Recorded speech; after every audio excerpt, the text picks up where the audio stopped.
Hi everyone. I'd like to share with you today a little bit about one of the oldest or long-standing interests of mine, and perhaps why I endeavored to embark upon an academic career in the first place. So one of the defining features of my academic work is a concern with origins.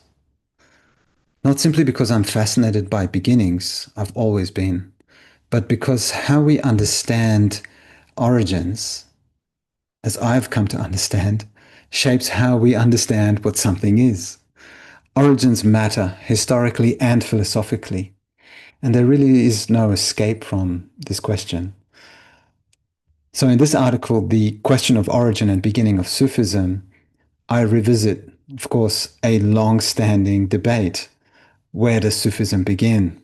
Now, lots of people have written about this, and of course, it's been done to death, as they say. But the questions that remain still entice people to continue to ask about this. Is it an early ascetic movement within Islam? Is it a later mystical development? Is it influenced by external? Is it influenced and shaped by external forces?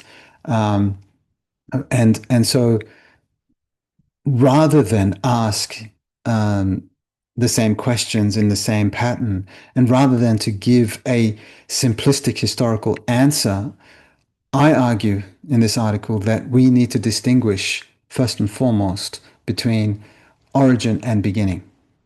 And so, drawing on Heidegger's distinction between Ursprung and Anfang, I suggest that a beginning is not merely a chronological moment, a first chronological moment in time.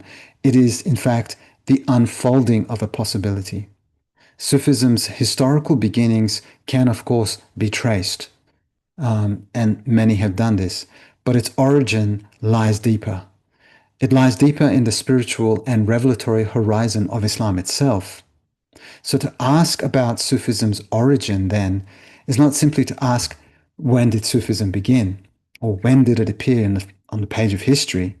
It is to ask what makes it what it is. And more broadly, this question applies to how do traditions emerge in the first place? How do they understand themselves? And how does thinking about origins shape identity?